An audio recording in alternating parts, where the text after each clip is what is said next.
चलिए इस नए विश्लेषण में 8050 माइक्रोप्रोसेसर की इस दिलचस्प और सूक्ष्म दुनिया में गोता लगाते हैं। वॉशिंग मशीन से लेकर फोन तक ये फैसले कैसे लेते हैं? जवाब इस 40 पिन सिलिकॉन चिप में छुपा है।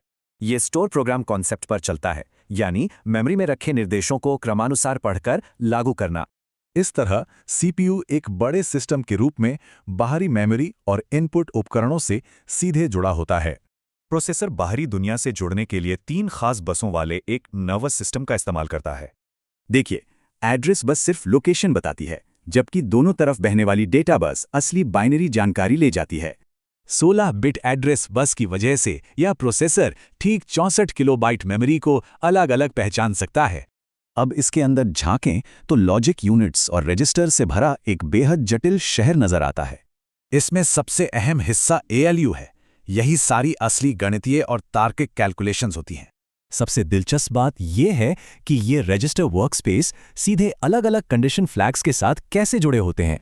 एक्यूमुलेटर मुख्य वर्कस्पेस है, जहां सारी भारी कैलकुलेशंस और फाइनल रिजल्ट्स अस्थायी रूप से स्टोर होते हैं। इस दिमाग को निर्देश देने के लिए असेंबली कमांड्स को एकदम शुद्ध बाइनरी मशीन कोड में बदलना पड़ता है। इस चिप की अपनी अलग डिक्शनरी है।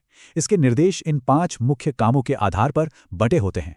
कमांड को कितनी मेमोरी चाहिए, इसके हिसाब से ये निर्देश 1, 2 या 3 बाइट तक लंबे हो सकते हैं।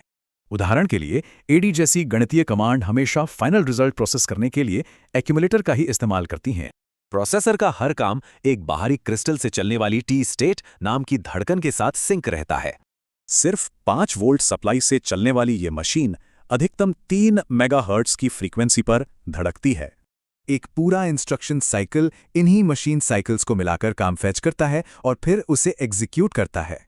ध्यान दें कि एक ऑपकोड लाने के लिए ALE और रीड सिग्नल्स 4 T स्टेट्स में एकदम परफेक्ट अलाइन होते हैं। 8085 को बाहरी उपकरणों की जरूरत है, पर नए माइक्रोकंट्रोलर सब कुछ एक ही चिप पर समेट लेते हैं। इसी 8 बिट संरचना ने आज की जटिल आधुनिक कंप्यूटिंग की नींव रखी है। सोचिए भविष्य में और क्या कमाल होगा।